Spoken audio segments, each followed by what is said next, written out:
ఒకప్పుడు ఆ జిల్లాలో ఒకే పార్టీకి తిరుగులేని ఆధిపత్యం కనిపించేది.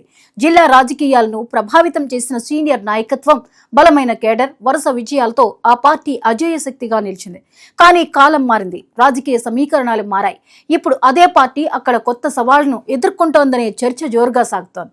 ఒకవైపు సీనియర్ నాయకత్వం ప్రభావం తగ్గుతోందన్న ప్రచారం, మరోవైపు రాజకీయ వారసుల సామర్థ్యంపై సందేహాలు, ఇంకోవైపు స్థానిక సంస్థల ఎన్నికల సన్నాహాలు రాజకీయ వర్గాల్లో ఆసక్తిని పెంచుతున్నాయి.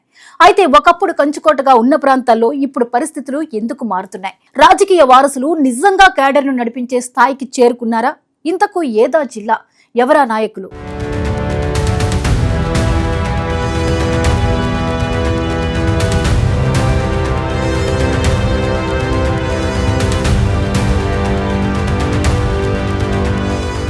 ఒకప్పుడు ఉమ్మడి విజయనగరం జిల్లాలో వైసీపీకి మరో పేరు బొత్స సత్యనారాయణ అని చెప్పేవారు.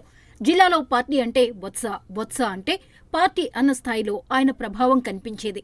2019 ఎన్నికల్లో ఉమ్మడి విజయనగరం జిల్లాలో అన్ని అసెంబ్లీ స్థానాలు, లోక్సభ స్థానం గెలుచుకుని వైసీపీ క్లీన్ స్వీప్ చేయడంలో బొత్స సత్యనారాయణ పాత్ర అత్యంత కీలకమని అప్పట్లో రాజకీయ విశ్లేషకులు అభిప్రాయపడ్డారు. కానీ 5 ఏళ్లు గడవక ముందే రాజకీయ పరిస్థితులు పూర్తిగా మారిపోయాయి. ఒకప్పుడు అజేయంగా కనిపించిన వైసీపీ ఇప్పుడు జిల్లాల్లో కొత్త సవాళ్లను ఎదుర్కొంటోంది. ముఖ్యంగా సీనియర్ నాయకుల రాజకీయ వారసత్వం, కేడర్లో కనిపిస్తున్న అసంతృప్తి, నాయకత్వంలో తలెత్తుతున్న ఖాళీలు ఇప్పుడు చర్చనీయాంశంగా మారుతున్నాయి.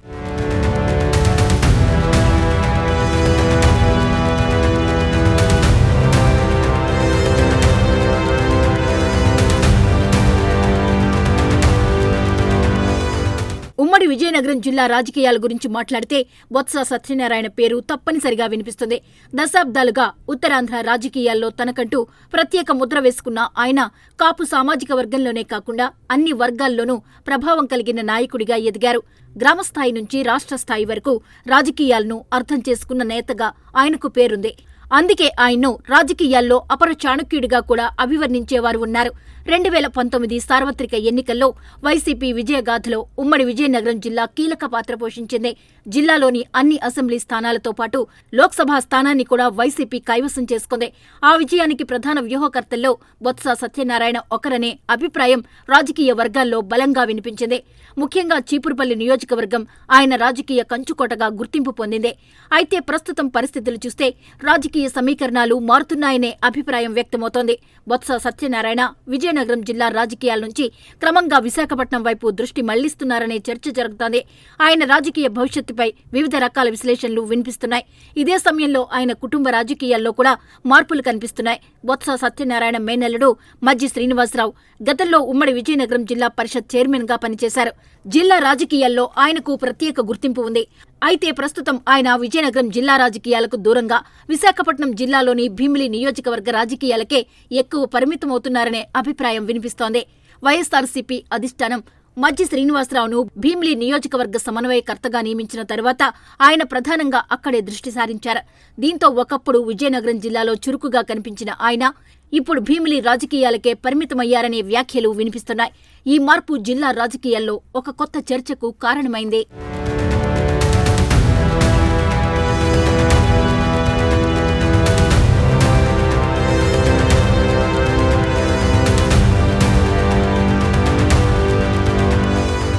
మరోవైపు రాజకీయ వారసత్వం అంశం కూడా ఇప్పుడు వైసీపీ శ్రేణుల్లో చర్చనీయాంశంగా మారుతోంది. మజ్జి శ్రీనివాసరావు కుమార్తె సిరి సహస్ర ఇటీవల రాజకీయ రంగంలో చురుకుగా కనిపిస్తున్నారు. చిన్న శ్రీను సోల్జర్స్ పేరుతో ఒక సంస్థను ఏర్పాటు చేసి సామాజిక రాజకీయ కార్యక్రమాల్లో పాల్గొంటున్నారు. వివిధ కార్యక్రమాల్లో పాల్గొంటూ యువతతో అనుసంధానం పెంచుకునే ప్రయత్నం చేస్తున్నారు. అయితే ఈ ప్రయత్నాలు ఎంతవరకు రాజకీయ మైలేజ్ తెచ్చిపెడుతున్నాయనే అంశంపై పార్టీలోనే భిన్నాభిప్రాయాలు వినిపిస్తున్నాయి. కొంతమంది కార్యకర్తలు ఆమె ప్రజల్లో గుర్తింపు పెంచుకునేందుకు ప్రయత్నిస్తున్నారని చెబుతుండగా, మరికొందరు మాత్రం సోషల్ మీడియా ప్రచారానికి మించి ఇంకా బలమైన రాజకీయ ముద్ర వేయలేకపోతున్నారనే అభిప్రాయం వ్యక్తం చేస్తున్నారు. అలాగే చీపురుపల్లి నియోజకవర్గంలో కూడా రాజకీయ వారసత్వంపై చర్చ కొనసాగుతోంది. బొత్స సత్యనారాయణ కుమారుడు సందీప్ బాబు, కుమార్తె అనుష భవిష్యత్తులో రాజకీయంగా ఎంతవరకు ఎదుగుతారనే అంశంపై పార్టీ శ్రేణుల్లో చర్చ జరుగుతోంది. బొత్స సత్యనారాయణ లాంటి బలమైన నాయకుడి స్థాయిలో రాజకీయాలు చేయడం అంత సులభం కాదని, అందుకు ప్రజల్లో నిరంతర అనుసంధానం, క్యాడర్పై పట్టు, రాజకీయ వ్యూహాలు అవసరమని కార్యకర్తలు అభిప్రాయపడుతున్నారు.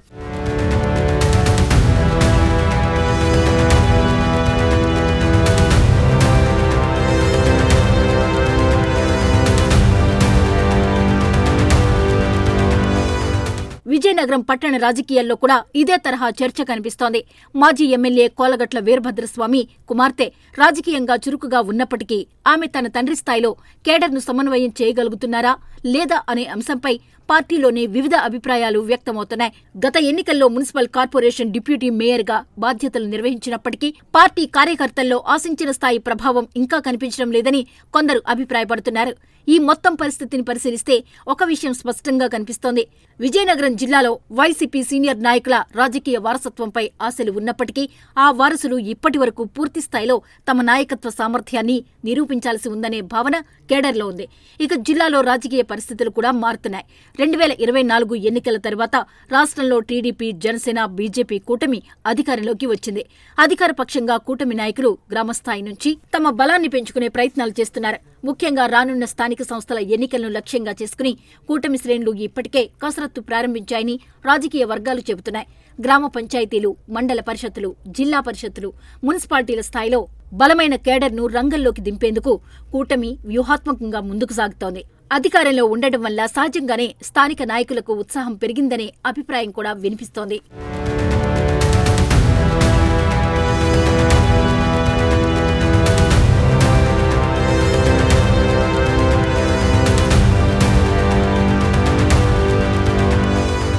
ఇక మరోవైపు వైసీపీ విపక్షంలో ఉండటంతో కొత్త పరిస్థితులకు అనుగుణంగా పార్టీని పునర్వ్యవస్థీకరించాల్సిన అవసరం ఏర్పడింది. గతంలో అధికారంలో ఉన్నప్పుడు ఉన్న పరిస్థితులు ఇప్పుడు లేవు. నాయకత్వాన్ని బలోపేతం చేయడం, కొత్త తరం నాయకులను తయారు చేయడం వంటి సవాళ్లు పార్టీ ముందున్నాయి. విజయనగరం జిల్లాలో వైసీపీకి ఇప్పటికీ బలమైన ఓట్ బ్యాంక్ ఉందని రాజకీయ విశ్లేషకులు చెబుతున్నారు. అయితే ఆ బలాన్ని నిలబెట్టుకోవాలంటే కొత్త నాయకత్వం కూడా ప్రజల్లోకి వెళ్లి తమ సామర్థ్యాన్ని నిరూపించుకోవాల్సిన అవసరం ఉందని అభిప్రాయపడుతున్నారు. ముఖ్యంగా రాజకీయ వారసత్వం అనేది కేవలం కుటుంబ పేర్లు వల్ల వినబడదు. ప్రజలతో నిరంతర సంబంధం, కార్యకర్తలతో అనుబంధం, సమస్యలపై పోరాటం, నాయకత్వ లక్షణాలు ఉంటేనే ప్రజలు అంగీకరిస్తారు. గతంలో ఉత్తరాంధ్ర రాజకీయాల్లో అనేక మంది వారసులు వచ్చారు. కొందరు విజయవంతమయ్యారు, మరికొందరు మాత్రం ప్రజల అంచనాలను అందుకోలేక రాజకీయంగా వెనుకబడ్డారు. ప్రస్తుతం విజయనగరం జిల్లాలో కూడా అలాంటి చర్చ జరుగుతుంది. బొత్స సత్యనారాయణ, కోలగట్ల వీరభద్రస్వామి, మజ్జి శ్రీనివాసరావు వంటి సీనియర్ నాయకుల రాజకీయ వారసులు భవిష్యత్తులో తమ తండ్రుల స్థాయిలో నాయకత్వాన్ని ప్రదర్శించగలరా, కేడర్ను ఏకం చేయగలరా, ప్రజల్లో బలమైన గుర్తింపు సంపాదించగలరా అనే ప్రశ్నలు వినిపిస్తున్నాయి. ఇక రానున్న స్థానిక సంస్థల ఎన్నికలు ఈ చర్చలకు ఒక కీలక పరీక్షగా మారే అవకాశం ఉంది. అక్కడ వచ్చే ఫలితాలు జిల్లాలో వైసీపీ భవిష్యత్తు రాజకీయ దిశను కొంతవరకు నిర్ణయించే అవకాశం ఉంది. అదే సమయంలో రాజకీయ వారసుల అసలు సామర్థ్యాన్ని కూడా పరీక్షించే వేదికగా మారవచ్చు. మరి విజయనగరం జిల్లాలో వైసీపీ కోల్పోయిన రాజకీయ ఆధిపత్యాన్ని తిరిగి సంపాదించగలదా? సీనియర్ నాయకుల వారసులు తమ తండ్రుల రాజకీయ వారసత్వాన్ని నిలబెట్టగలరా, లేదంటే కొత్త రాజకీయ సమీకరణాల్లో వెనుకబడిపోతారా అనేది రాబోయే రోజుల్లో తేలనుంది.